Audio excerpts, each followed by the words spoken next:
Going to do this live again, but I was like, you know what? I got a lot of thoughts on my mind that I got to get out, especially talking about this Pikachu promo. So I was talking about it before I had to cancel that live. If you guys haven't been living under a rock recently, this has been all the news in the hobby currently.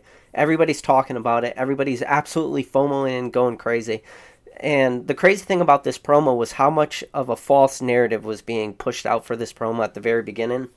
So, the real early false narrative was this card was originally going to be at the 50th anniversary for the Van Gogh Museum out of the Netherlands. And if you went to the Van Gogh Museum out of Netherlands website, there was a line that said the only way you could obtain this card is if you were in person, and you would have to do like a little treasure hunt, and then you would get the promo card as a reward.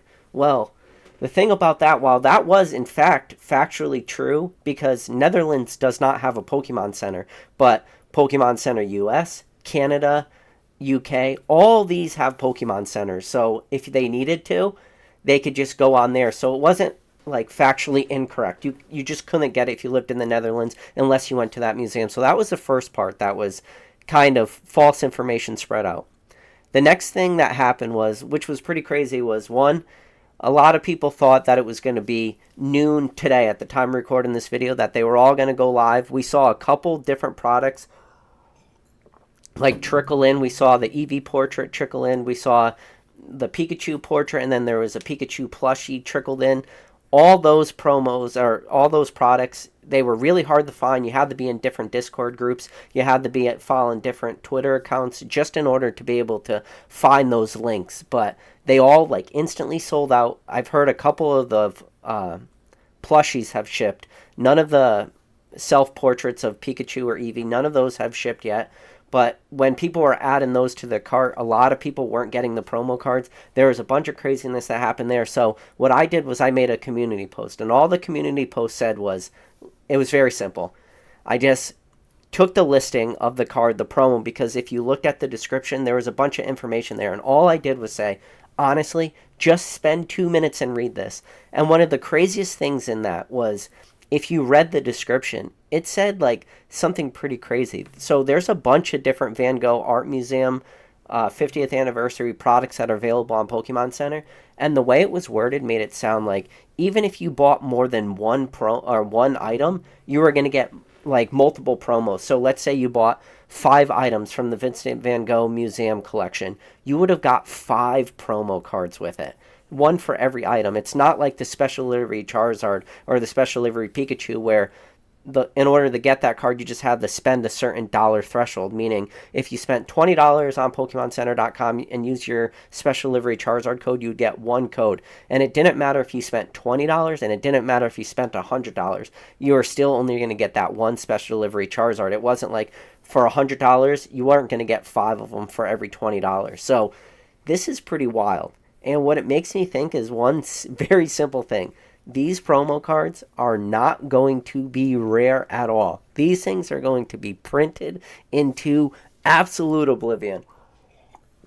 What I mentioned earlier is, I can't believe this promo card was able to be kept a secret for so long.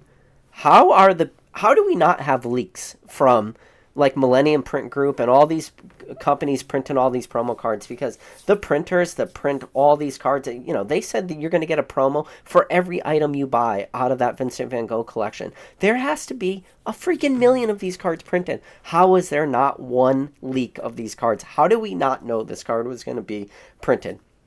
On like 2 lives ago, I talked about the Moonbreon. I speculated like what would happen if a Moonbreon was printed. So you have, the actual Umbreon, and then you had the Vincent Van Gogh Starry Night artwork. So you had the same Moonbreon, but looking in with that beautiful artwork in the background. That was my dream card, that what if card. But even the Pikachu card is pretty badass. Like, it hits pretty hard. And it's going to be one of those cards that I think everyone will want. Every single Pokemon collector, I do believe, will want at least one of these cards. Now, what is the secondary market going to do for cards like this? We're already kind of seeing what it's doing with the crazy FOMO. So, there's a lot of things in this hobby that don't make sense to me. One thing that doesn't make sense to me above all others is how somebody can know that promo card exists, but yet they would still pay those crazy secondary market eBay prices, because you already kind of have to be a little bit down the rabbit hole to know that that card even exists. Like, you have to at least be active on social media platforms, watching YouTube videos, all this stuff. But then, so you already got to be a little bit deeper down the rabbit hole. So think about that. But then you're telling me you're deep enough down the rabbit hole that you know that card exists, but you're still willing to go on eBay and spend $300 for a pre-order price or $400 for the pre-order price when you know that that card is going to be printed into absolute oblivion.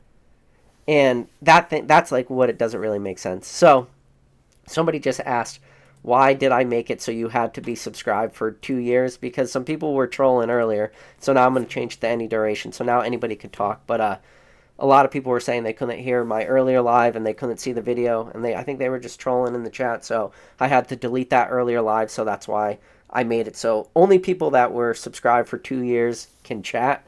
But at least hopefully the people that have been subscribed for 2 years won't troll me to absolute oblivion. So it was a good troll. It wasn't one that I liked, but yeah, this promo's been absolutely crazy. And I'm going to tell you what, the amount of time that was wasted just today throughout this entire hobby, people refreshing PokemonCenter.com, people checking Twitter accounts waiting for like the most recent drops, people checking different Discord chats and stuff like that.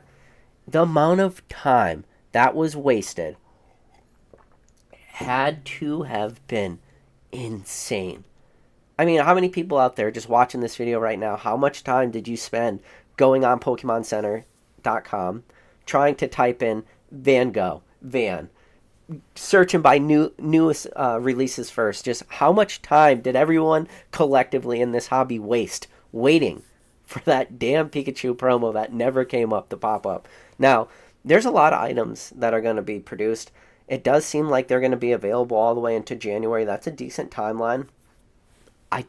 There's a lot of hot takes that go on for this Pokemon card, especially like all the craziness that was going on in the Netherlands and stuff, and how the Van Gogh Museum was swamped and everything. Listen, did this promo, did it really go under the radar? Did it sleep on anyone? You're telling me that there's people out there didn't realize this craziness was going to happen? Like, listen, we could all put our heads in the sand and pretend like all this stuff is so out of the norm and just impossible, and it's unbelievable. But listen, that's just the hobby we live in. And that's why when people say that this hobby is dying and stuff, and sure, we'll like entertain that once in a while because maybe it makes good content and stuff, but the reality is, look at the crazy boom time we are in Pokemon. And it's simple. If Pokemon makes good products, which I think this promo is a good product. I think it's one of those promos, like I mentioned earlier, every single collector is going to want. But just look at it. If Pokemon makes good products, everybody just wants it. Everybody will buy it. The amount of demand really shows its true colors, like when you have this sort of demand for a product. And the amount of people that come out of the woodwork, the amount of people that are talking about it, the different platforms that are picking it up, whether it's like, decent sized news outlets, especially like more in the gaming world and stuff like this, where it's like maybe a little bit closer to Pokemon. How many people just picked it up talking about this? Obviously, there was all those videos that came out of the Netherlands where people were pretty much just going crazy. It looked like a scene out of some Walmart on Black Friday, where you've seen it on the news all the time and people are getting trampled. Like, that's what it looked like. And it was so funny because that video, you can tell that the original video quality was probably taken on some iPhone, had great video quality, but that video, by the time people started reposting it, had been copied and pasted so many times, that thing might have been recorded with a tape recorder using a VHS. That's how poor the quality of that video got by the time it trickled its way down through all these different social media platforms. It's wild, but that's what happens. Everybody just shares those types of videos. That's the stuff people want to talk about. And instead, people will talk about that craziness going on at the Netherlands Pokemon Center, instead of just maybe pulling themselves back a little bit and saying, maybe you shouldn't be absolutely insane about this because this is going to be a readily available, super, super mass-produced promo. But back to the whole mass-produced. Listen, I know Rattle doesn't want to hear this, but listen. If you guys don't know, very recently at Millennium Print Group, like within the last week, there has been 800 layoffs. Yes, you heard that number correct. 800 layoffs at Millennium Print Group, their facility out of North Carolina.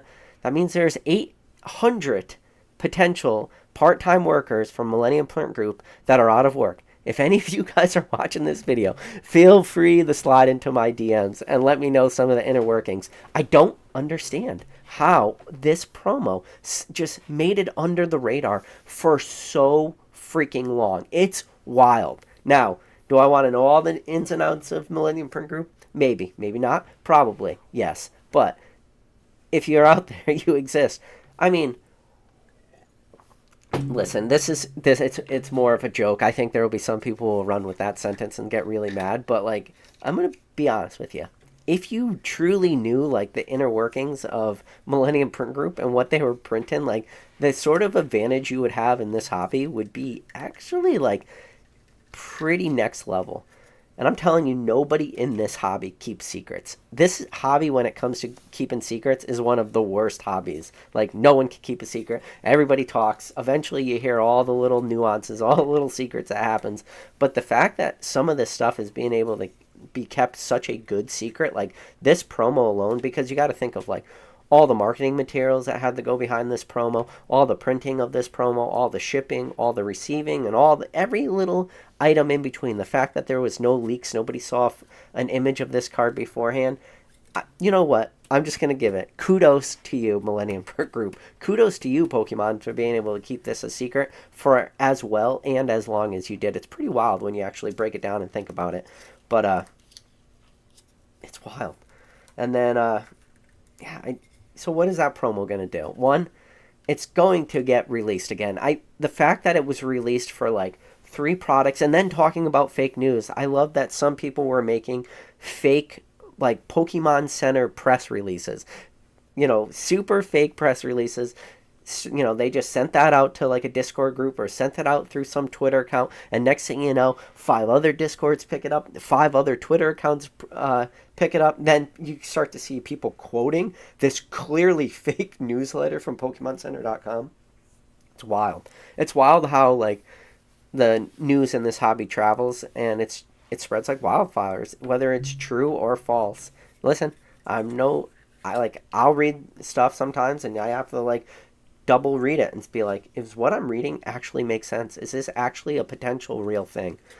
But so Olger says it might have been printed in Japan. Maybe it was printed in Japan. I don't know. I mean, Netherlands, but then you're also getting it for all the United States, or like U.S. Pokemon Center, getting it for Canadian Pokemon Center, getting it for UK Pokemon Center. I said that, right? U.S., Canada, UK. So it doesn't make sense for them to get shipped, or get created in Japan, printed in Japan, then shipped over to the States. Maybe, maybe not. But, no, it's wild. And what are prices going to do? Early PSA 10s, first to market PSA 10s, will sell for $1,000. Why do I say that? Because Special Livery Charizard, the very first PSA 10s that hit the market for Special Livery Charizard, sold for $1,000. This promo will play out very, very similar to Special Livery Charizard. When I sold my Special Livery Charizard, I sold it for $625. You could go online right now and look at the price of a PSA 10 Special Livery Charizard, and I promise you that they are nowhere even remotely close to $625 where I sold it at. You would be lucky to maybe get $200 for that promo today. And I think that this promo will play out similar to Special Livery Charizard. Early sales, going to go crazy. People are going the FOMO, and just the same way that people are still paying crazy pre-release prices. Like, FOMO in this hobby is real. But now, it might actually, when you think about it, play out worse in the Special Livery Charizard, because while the Special Livery Charizard, for anybody who wanted it, was super easy to obtain. And what do I mean by that? Super easy to obtain.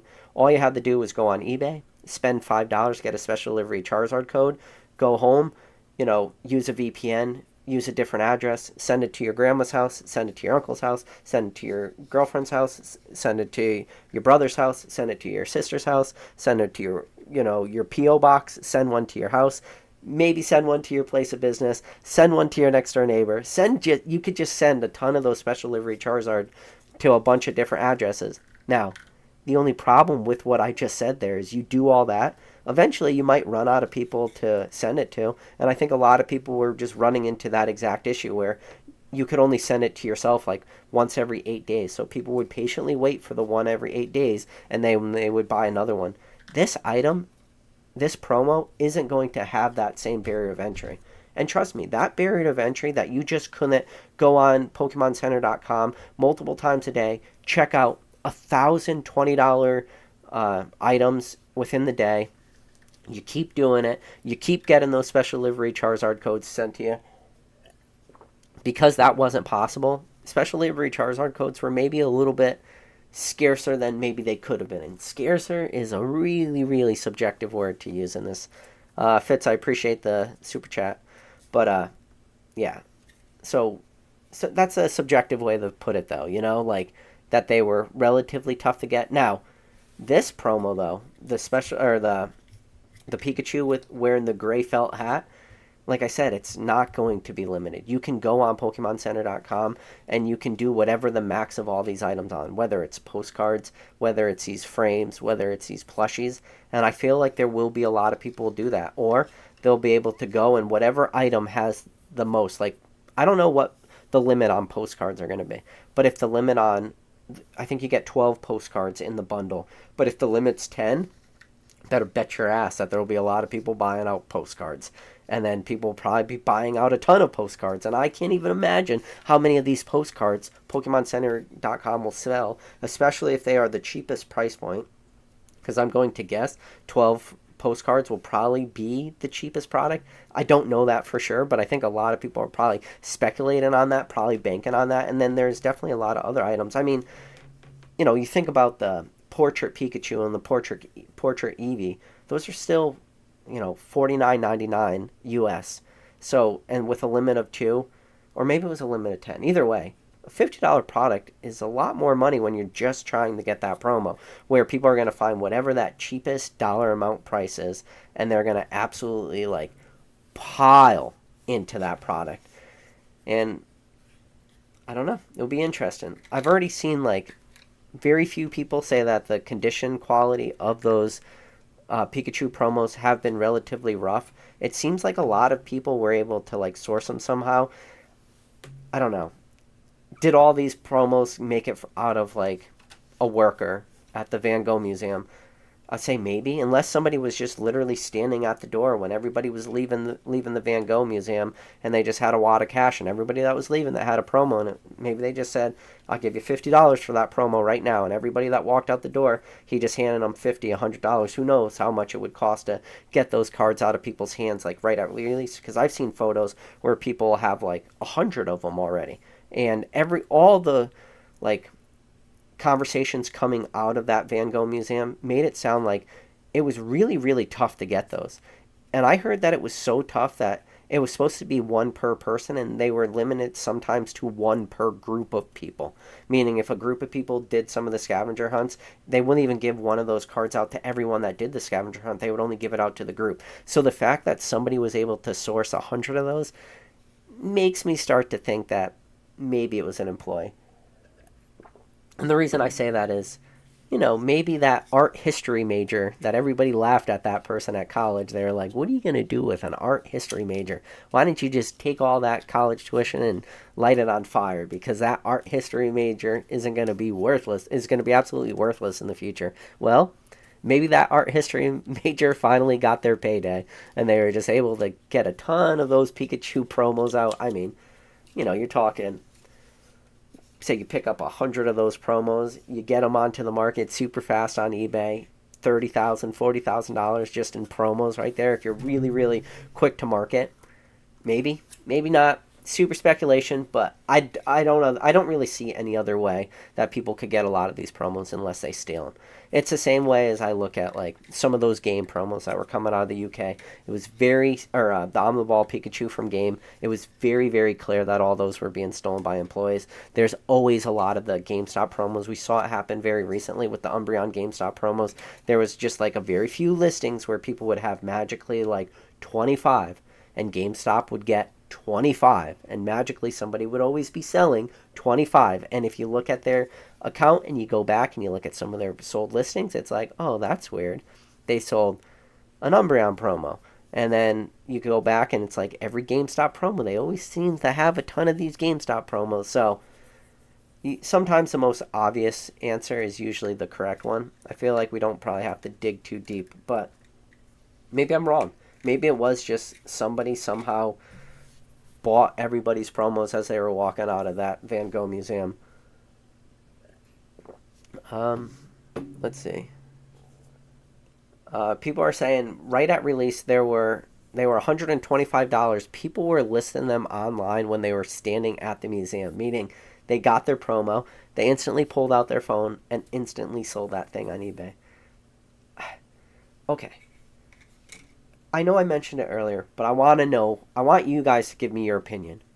Who is the person out there that knows that this promo card exists? So they're at least deep enough down the rabbit hole that they're aware of this card, but they're also willing to pay these crazy exorbitant secondary market prices, knowing for a fact that they're going to be available at all these different PokemonCenter.coms. Who is that person? And what is that person's thought process? Like, it makes zero sense. I don't get it. I'll never get it. Listen, I could spend all day trying to, like, guess who these people are, but I don't know. Real quick, so when this chat started, I mentioned earlier, I had it so only channel subscribers of 2 years or longer could type. So I just want to give some shout outs to a couple of those people. Number one mod in the game, obviously, Drew's been subscribed for 2 years. Girls Like My Hair, Pokemon Breeder Max, Kevin Clear, Namp90, somebody who really loves Mustang 69, and that was pretty much it. So those are all the people that have been subscribed for longer than 2 years. I appreciate you guys for sticking around for all this long time. And then everybody else piles at the end. People are saying just ban the trolls, PK. Nah, I'm not going to ban people. You know what? I got earlier on the live, so. But I will tell you something, though. It does take a long time to, like, set up these lives, to schedule a stream, to make sure that I have all the kids in bed. I have to, and then when I schedule, I usually, if you guys ever notice, I usually just go live. And if I go live, I'll usually give you like a 5-minute notice, meaning it's 9:20, I'm going live at 9:25. And the reason why I do that is because it's really hard for me to set like a set schedule time where it's like, okay, I got to be done with everything. I got family stuff I got to do. So when I set up all that and then I lose 30 minutes, I already don't have enough time as it is.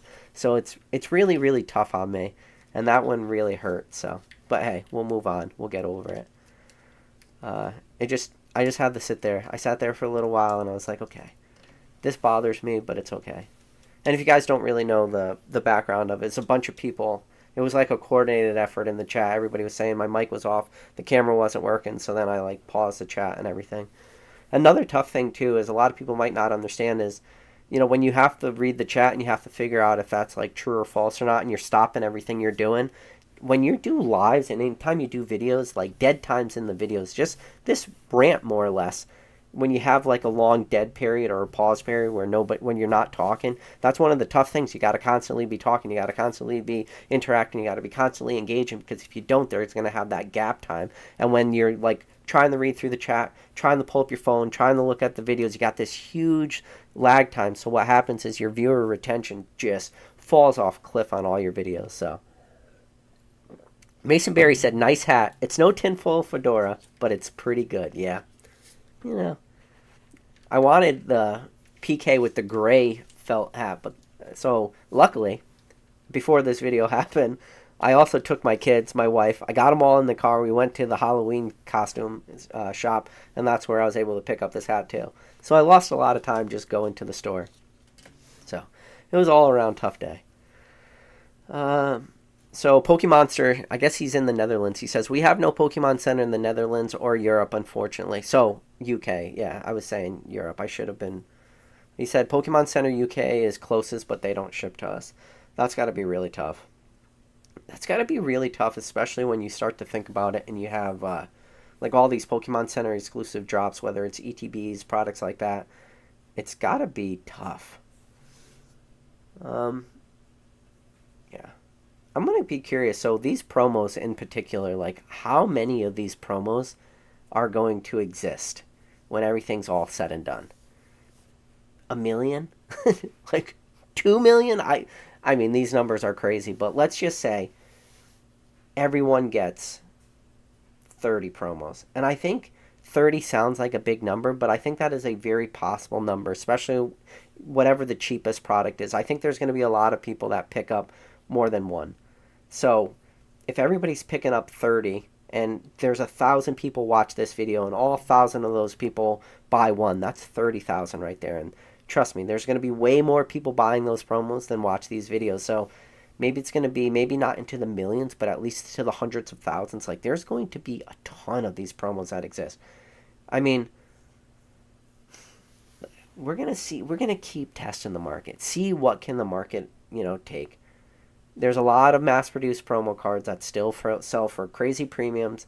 And this is one of the things I talked about in my other video, and I won't rehash that topic too much. But one of the things I really tried to talk about in there is like even the slightest barrier of entry will help the value of a card. And just the fact that this is available on PokemonCenter.com, because that is a slight enough barrier of entry, it will help this card. And then just like I was just reading in the chat, that the fact that there are people in this hobby that are not just US, Canada, UK, Japan. There's people in the rest of the world. So because for all those people, the barrier of entry is just as hard as there's no way that they can source it from a Pokemon Center. They have no other option but to pick it up on the secondary market. They have to go to eBay. Hopefully they're not FOMOing in. Hopefully they wait for prices to get to whatever the lowest are. But just because of that fact alone, that there's so many people that just are unable to get it and source it normally, that's going to help the secondary market too. And I'm telling you, I do believe that this will be one promo card that everybody's going to want at least one. When it comes to modern cards, I don't have like a huge modern collection of cards that I like. I talk about a lot of them on my channel. You probably know a lot of them. Like, I'll give you an example. So, going back to like Lost Thunder, I talk about the Rainbow Rare Mimikyu, the first ever Mimikyu from Lost Thunder. Fast forward to Team Up, I like the Gengar Mimikyu. Fast forward to Cosmic Eclipse, the Reds Pikachu. I got two of them in the background. I had them both signed by the artist at the Hartford Regionals. Great experience. Those cards are sticking around in my personal collection forever. Fast forward, my next favorite modern card doesn't come all the way until Brilliant Stars with the Mimikyu watching TV. Fast forward to Lost Origin, and then you got the Sleepy Pikachu. I guess, actually, before that, there was the Sleepy T, the Sleepy Tyranitar from Battle Styles is one of my favorite modern cards, but I just skipped a ton of sets. There's a lot of cards released in between there, but those are my favorite modern cards, and I just listed them all. I just told you that this new Pikachu is going to be one of the cards that's going to go into my personal collection because I do like it so much. Price is going to crash for this baby, though. It's going down hard. It's a very, very, very, very a first-to-market type play. I'm telling you, the people that could get these cards could source them well, can source them mint, and could grade them, especially grade them at higher tiers, assuming that they are PSA 10 quality contenders, that they don't all come out PSA 8s, they don't all come out PSA 9s, and people are relatively comfortable and relatively familiar with PSA grading scales, and they can get that. PSA 10, there will be massive premiums for these cards right at release. Mark my words. First to market of these cards will sell for exorbitant premiums. Huge, like gigantic premiums. That premium will only be available for such a very, very small truncated timeline. It's going to be minuscule, but it will be there. And I promise you, the people that are able to do that play first and can do that successfully will absolutely clean up on these cards. Anybody that's a real poor grader trying to send these cards away at super high tiers, getting hits with 8s, 9s, they're not. It's going to be a bad time for them. But the people that do this play perfect are going to just clean up. Now, there will be like margins on that card all the way down till eventually it hits whatever the bottom of that card is at a PSA 10. And I think even at a PSA 10, when everything's all said and done, and we're 2 years removed from that card, and the pop reports in the 30, 40,000s for these cards, even after that happens, this is a long ways away. Now we went from first to market in a week or two, all the way to 2 years later. Even after 2 years, there will still be margin left to be made on this card in a PSA 10 2 years from now. It's wild to think about, but it's the truth. Now, what happens in between that time? Price fluctuations, paper hands, diamond hands, PSA 9s, PSA 8s, PSA 7s, all the prices for all those grades in between, like for the market to figure out what this card's really worth, it's going to take a long time. But this is a great promo. I'm going to go hard at this promo. I think I try to look for a lot of the negatives for cards, and I don't really see like a super strong negative for this card. Like, one of the negatives I think people are going to say is like, PK, the huge negative of this card is that it's not rare, that it's going to be mass produced, that anybody will be able to get this card and grade this card. While I believe that that statement is true and you might believe it, I'm also the same guy grading hundreds of old made cards, and there's still margins to be made on old made cards. And I promise you, while those old made cards are beautiful artworks, and I'm going to keep grading them as long as there's margin to be made there, this card is a little bit better than those cards, in my opinion. Is a little bit tougher to source, has a little bit cooler of a story, is definitely way what like more known than all like old made cards and stuff. And when you're talking to the guy grading old made cards, I am super bullish on this promo in the long term and the short term. Just be very mindful of what I said, though. Like, don't try to take my words out of context. I'm telling you, it will be an expensive card at the beginning, but it will not stay a $1,000 card in a PSA 10. It won't stay there, but it will be there. There will be margins to be made, and then it will probably play out like this. First sale is greater than 1,000. Then you got into your 900s, your 800, 700, 600, 500, 400, 300, 200, and all those numbers are going to come in real quick. And you're just going to see constant cutthroat, like people just, this is going to be a great card for anybody out there who always says, what does the race to the bottom on a card look like? Because maybe they've heard me say those words, or they've heard some other YouTuber use that phrase, race to the bottom. They're like, I've heard people say this, but I don't know, what does that really mean? This is a great card for you. Go on eBay, type in your search term so you get alerts. Just type in, PSA 10 Pikachu with gray hat or gray felt hat. So when PSA 10s pop up, you're going to get all these notifications, and just watch it play out, and you're going to be like, oh my God, why did the first card sell for such a premium? Your answer, you won't have an answer. I don't have an answer. Nobody ever has an answer. It just is the way it is. And then watch that card, and I promise you, in my opinion, again, this is all my opinion, it's going to play out at that absolute race to the bottom, and you're going to be able to watch sale after sale after sale go lower than the one before. And what happens is you just have people just start, trying to get, because those cards for the sellers become in a way toxic assets, meaning they're toxic in the sense that every day you hold that card, or every hour you hold that card, and then sometimes every minute that you hold that card, like that card is being devalued so quickly that you're doing this ultimate like race to the bottom. You're trying to just undercut the next guy. You're trying to get your card lowest on the market, but you still want to carry that high premium because it's still one of the first to market, and then you could just watch them just get cut down until eventually, like, those are all the quick grading, or those are all like the first to market grading plays. So you're talking value tiers, you're talking $100 tiers, $45 tiers, $50 tiers, $75 tiers. I don't even know what tiers are open for PSA right now, but you got to look at the tiers and you see the dollar amounts. And then you will watch that price go lower and lower, faster and faster as those other tiers start to become available. Like the very first ones are usually cost the most to grade until eventually you get that mid tier, until eventually, given enough time, you'll get a lot of those bulk returns, all those cards that people are sending away at $15 because they don't want to play that ultimate race to the bottom, until eventually you get to that $15 bulk returns, and then that's when prices really more or less level out, and then you see whatever the true floor of that card is. Now, I don't usually like to use the word true floor, but there's a lot of cards like, in a way, have true floors. Like a great example of a card that played out very similar, has a pop greater than 70,000, 80,000, is the Charizard promo from Champions Path. That is a fantastic example of a card that you look at the real early sales of that card. That card, yes, the promo from the Champions Path ETB sold for greater than $1,000. Yes, you heard that number correct. I did not pull that number out of my ass. That is a real number. Now, everybody can say, well, the caveat to that, PK, is at the time when people were doing those grades, PSA was shut down. And if they weren't shut down, turnaround times for bulk submissions were 2 years. But no, all that is reinforcing what I'm saying, meaning the first to markets carry a premium. The same way that Charizard ETB promo sold for greater than $1,000, and then you watch that card. Eventually, more and more got graded till eventually we start to see like a bunch of those sell around the $400 price range, which... hold on.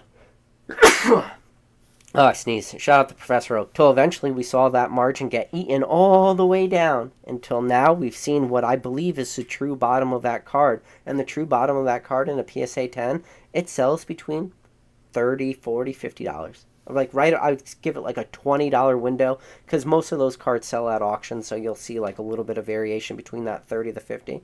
But like, that's a decent price floor for that card. And I'll just say this. What I mean by price floor. Do I ever see the Charizard Champions Path promo going lower than the cost of grading? So go or low. PSA 10 selling for less than 15? No. While, yes, there could always be that one outlier sale. Like, the normal floor of that card is going to probably be cost of card plus cost of grading. So, $10 for that card raw, $15 to grade it. So, anything greater than 25 is still money to be made. That is a perfect example of a card that played out in that exact scenario. Now, it took literally years for that card to play out in that situation, but eventually it did. So, let's see. All right. Science Guy 87 says, I managed to snag one on Pokemon Center. I really wish they didn't toss these cards in the box with no protection. Yeah, that can be brutal sometimes. I've had some of my promo, especially with the Special Delivery Charizard, the way the boxes are taped, like it slid through the box and got caught in between like the flaps.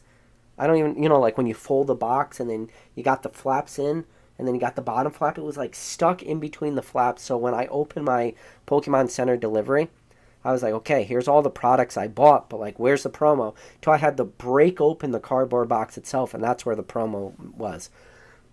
So that promo wasn't placed there. That promo slid in there when it was being moved around. So yeah, when you say these things get really beat up, you're definitely true. That's definitely a true statement, man. Let's see. So I don't even know how somebody commented, but I can't even read the super chat. But I appreciate it though. I don't even see the name.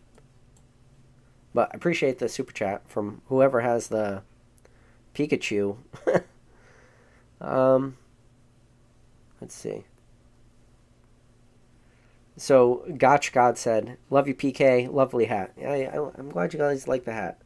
So I did the hat, and then these Pikachu ears are from the McDonald's Happy Meal. So I just, perfect ears, slide them right in the hat.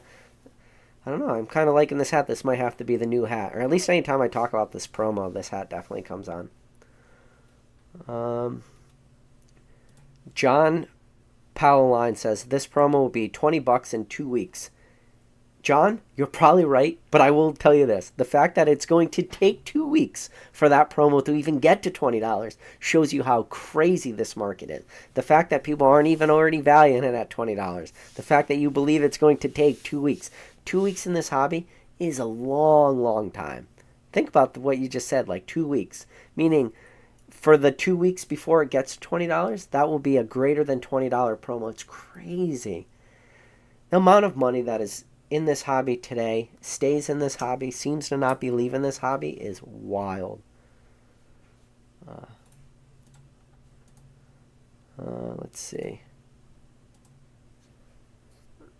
Let's see. A lot of people saying nice hat, PK. Appreciate it. I mean, it's in the title of the video, right? PK with black felt hat. Pokesnipe says, we wish to have a lot of the Japanese exclusive promos printed in English, and I think this is a step in the right direction. There's a lot of those. I mean, there's a lot of the what ifs, right? The what if the Japanese promos got printed. I mean, obviously all the Pokemon Center promos, you know, like we think of like the Kanazawa Pikachu, the Mega Tokyo Pikachu. There's all the different like Pokemon Center exclusive releases. Obviously, you're only going to ever get those from the actual Pokemon Center where they were released, like the Mega Tokyo Pikachu. I think Mega Tokyo Pokemon Center released, I want to say 2014. So you had to go there in person to get that promo.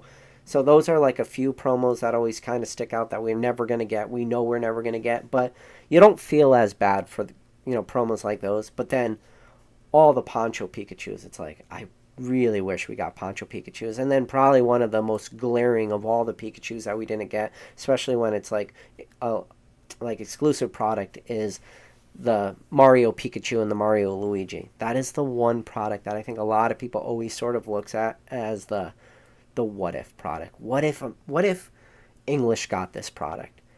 And the problem is there's nothing keeping like Pokemon from doing a product like that in the future. And I've talked about this product. Everyone always says, excuse me.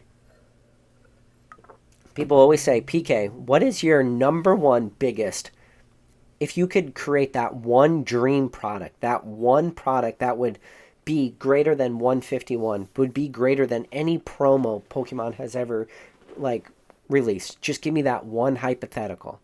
And my answer has been the same, will probably stay the same from now until forever. If we ever got a Pokemon Super Smash Bros. Crossover, that would be the set of all sets.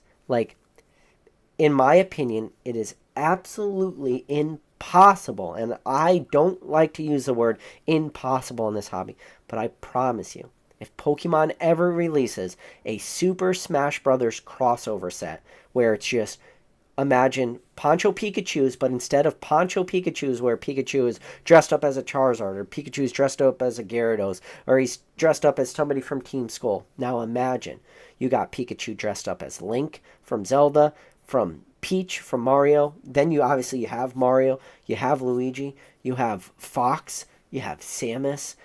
I mean, you got recently Super Smash Brothers had Snake from Metal Gear Solid. Imagine a Pikachu, like a Poncho Pikachu, but he's dressed up as Snake from Metal Gear Solid. End all, be all, best set ever. Think of the trainers and stuff, like the red hammer and stuff. They could throw the red hammer in as like some sort of trainer card. They could do the giant glove as like a full art card. There are so many little nuances you can do. I mean, like Fox, Falco, and just imagine like a Fox and Falco would be Charmander. You just take a Charmander and put him in a Fox outfit, or take Charmander and put it in a Falco outfit. Like the amount of possibilities that exist with a Pokemon Super Smash crossover set. Like I'm talking like not just specialty product like we saw with the Mario Pikachu boxes. And this is not out of the realm of impossible. We know for a fact Pokemon can do this. They are owned by Nintendo. Nintendo owns the rights to all this stuff. We know it's possible because we saw it happen with the Mario and Luigi. We've already seen it. We know it can be done. If that crossover ever gets done, throw out every other set that Pokemon has ever created. That will be the set that you think FOMO is bad for 151. You don't even know what FOMO looks like until a Super Smash Brothers crossover set is released. That will be the set. Just think about it. Like, think about the possibilities. And then obviously you would still be able to have a Pikachu and just put the stupid birthday hat on him, because obviously that's all he needs. But like, Even the Pikachu Super Smash card would be wild. And then if you could do like a tag team set version, now imagine you go one step for. There's so many opportunities you can do, but imagine a Super Smash Brothers set, but they do like tag team cards. So now you got two characters on the same card. So you got like a Pikachu dressed up as Samus, and you have a Charmander dressed up as Fox, and they're like on the same card as a tag team, but they're the crossover artwork. Like, brains would explode. People would lose it. That would be a set that would sell for, I don't even know, make believe money. Like, there would never be a Scarlet and Violet base, Paldea Evolved, Obsidian Flames stagnation period on a product like that. It would sell out from day one, and it would stay sold out until Pokemon stopped printing. And that will be one, because it would be so fun to open it. Like, now this is the thing. People are going to say, that takes a lot of effort. It doesn't take a lot of effort. Shout out to Dan. Don't ever underestimate artists' ability to art. And I'm telling you, if you gave artists the ability to just do what they do best, which is art, they would knock that set out of the freaking hemisphere. Like, maybe, you know what, out of the solar system, out of the galaxy, just, it's gone. Gone. It would never land. It would just be the greatest set Pokemon has ever made. And that is still to this day my ultimate white whale of a set. Top of the mountain. Cannot be beat. You know, shout out to Cool Trainer Ryan. Everyone says Fusion Strike, greatest set Pokemon ever created, which is I get it, it's a meme. But this Super Smash Brothers crossover Pokemon set, greatest set Pokemon has ever created, never be beat, hands down. I mean, just think about it. Just in the chat, like, brainstorm to me. What would be a Poncho? Like, I keep saying Poncho, but what would be like if you could dress Pikachu up as any Super Smash character? Who would you dress him up as? I mean, it's wild. And just, you could have Jigglypuff in there, but then you would have Kirby. And Kirby already kind of looks like Chansey in a way. So that would be pretty cool if you could do like a tag team card with a Kirby, or you just have Chansey dress up as Kirby, or you have Kirby with Chansey. I don't know. I don't know how you do it. There's just so many possibilities. Tom B said, $100 PSA 10s soon enough, guaranteed. Highly likely. I mean, a perfect example, I mentioned on the ball Pikachus earlier in this video. Game promos. Those on the ball Pikachus were selling for $300-$400 raw until eventually Game had the reprint. Ton of those existed till now. Exactly that scenario. If you have an on the ball Pikachu, on the high end, maybe it's worth $100. Probably on the low end, it's worth around $80. So that was a super high demand, super speculated on, super stonked out promo, and it played out exactly the same. So when Tom B says $100 PSA 10 soon enough guaranteed, I agree with that statement. Like, that is probably how that promo is going to play out. And I wouldn't be shocked if, because so many of those promos are actually printed, that we actually see sub $100 on a lot of these cards. Tom B said, people just want it to be the next Scream promo so bad they're almost afraid to miss out. Well, there's a big caveat to the Scream promos that I don't feel like people talk about enough, is the Scream promos were limited in the sense that there was different Scream artworks, you know, and that's why you look at like the Mimikyu, and the Mimikyu was, you know, so much tougher to get than all the other ones. Same thing with the Pikachu. Pikachu obviously being a fan favorite, but was a little bit more limited than the rest. But then you look at like the Psyduck or the Eevee or the Growlithe. Is it Growlithe? Yeah. Who else is the fifth? I think that's who it is. But either way. Oh no, Hoo-Hoo. Is it Hoo-Hoo? Who the hell is the fifth? Hoo-Hoo. Anyways, I think it's a Hoo-Hoo. It's the fifth, not Growlithe. I don't know why I said that. But think about it. You can tell by the prices how limited each one of those cards were. And that was like the difference. There was 5 of them. So that set is still spread out through multiple cards, where it's a lot harder. I mean, this is saying like, here, come on, Captain Obvious, fly in. We're going to have a conversation. Obviously, it's much easier to complete a set where there's only 1 chase card to it versus completing a set and there's 5 chase cards. Yes, I thank you, Captain Obvious.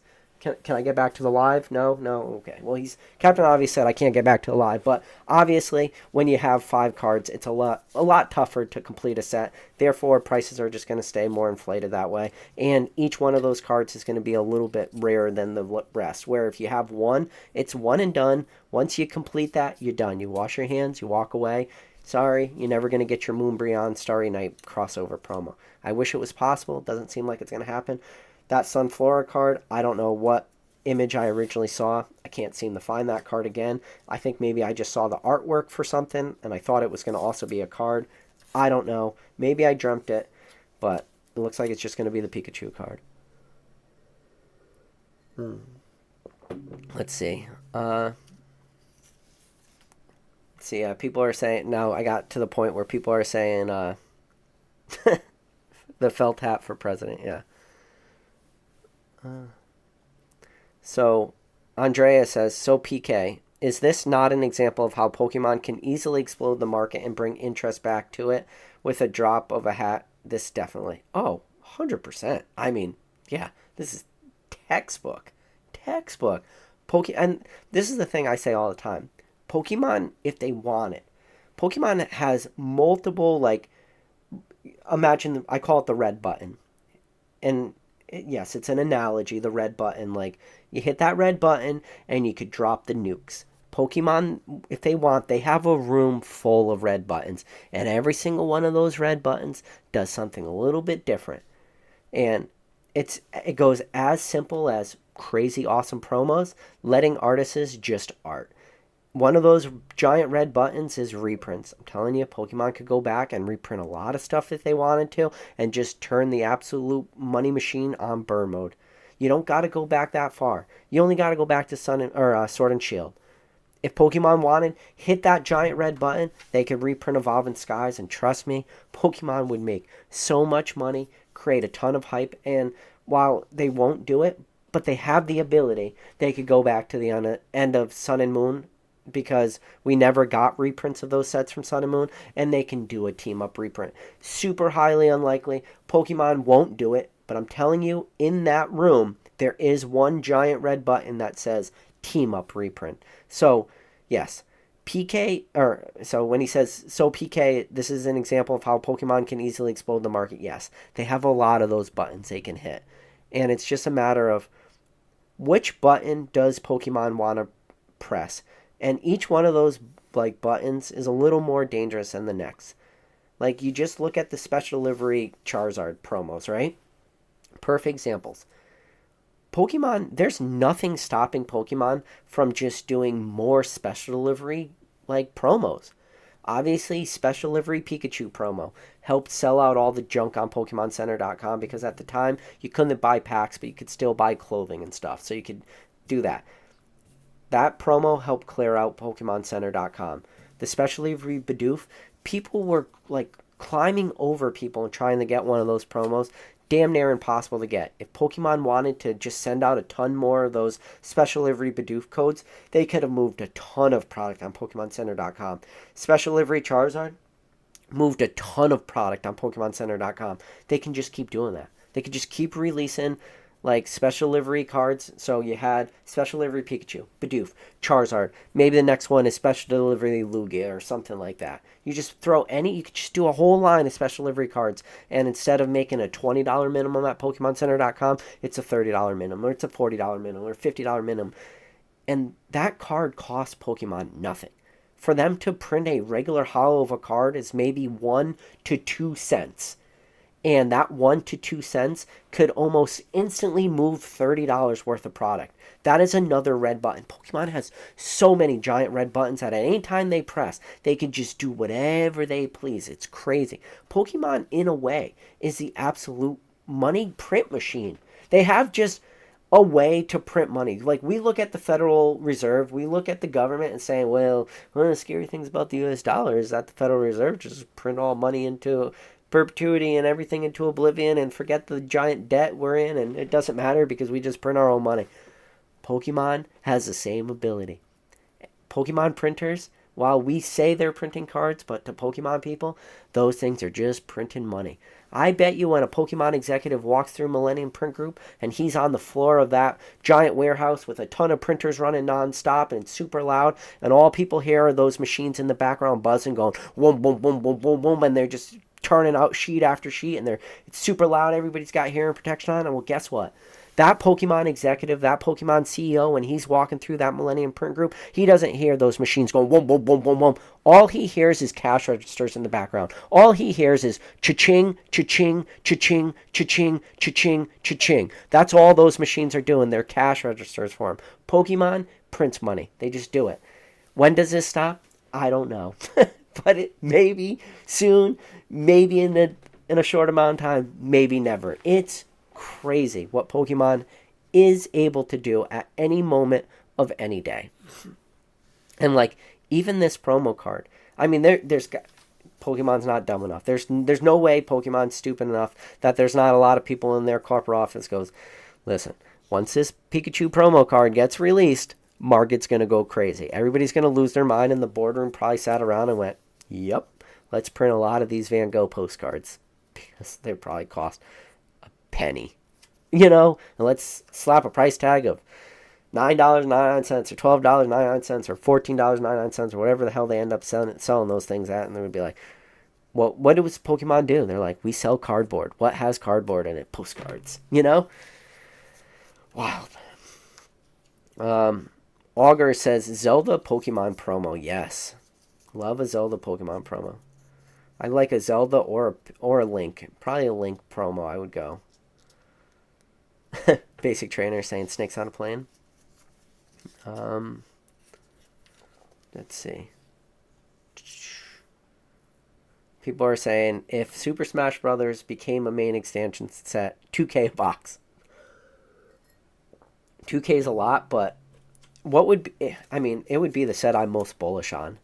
Like, that would be such a hard set for Pokemon to ever be able to top in the future.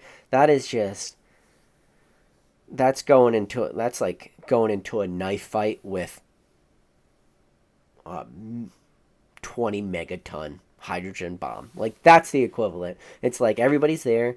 It's, it's like the scene from the movie Warriors. It's like, come out and play, and Pokemon just drops a nuke on everybody, and everybody's just got glass bottles and knives, and Pokemon's just like, city's gone. Like, Pokemon has nuclear options at any point they want.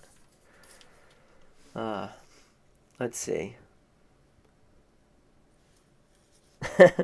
Matthew said, two of my favorite franchises, talking about Super Smash Brothers and Pokemon. He goes, I'd scalp at that point, yeah. Pokesnipe says, Super Smash Tag Team that you could put in a binder page. Oh, depicting a battle scene, yes. So, I mean, I guess everybody's super biased. Like, what is your favorite Super Smash Brothers level? My Super Smash Brothers level, Super Smash for N64, the Zelda level. So you got like the underground area. So like the underground area is anytime you would have like a ton of hit points on you, and you would be at like, 120 plus, you would like just go underneath that area of the Link Castle and just so make people duke it out with you down there, because it was harder for you to bounce out and post if you're at the top. Like, but anyways, that was always my favorite level, is like the Zelda level. And yeah, what Pokesnipes just said. So if you could have that, but have it as a giant artwork, I got it. Like, so, like that binder right there, they've done it in the past. So. Let's see.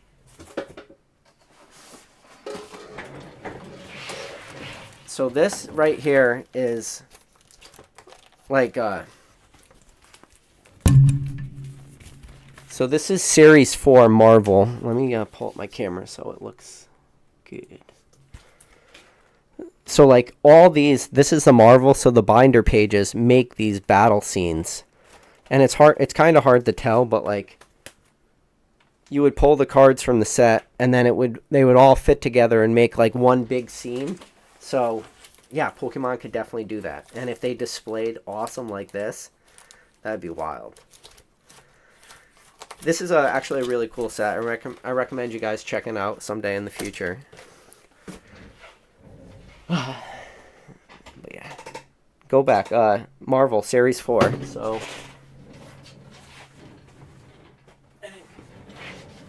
This is what the box looks like for Series 4. It's made by Skybox. But it's pretty wild. It's actually like one of my favorite sets I had as a kid of just like non-Pokemon stuff. I think this came out in 94. Something like that. But yeah. Alright. Let's scroll more. Let's see any more questions. Ooh. People are saying a Teenage Mutant Ninja Turtles Pokemon collab. Now that would be sick too, but now the problem is Nintendo doesn't own the rights to Ninja Turtles. I'm pretty sure it's Nickelodeon right now owns the rights to Teenage Mutant Ninja Turtles, so I think it would just not really be possible. Ooh, Mike said the Donkey Kong Pikachu. I didn't even think about Donkey Kong. That would be sick.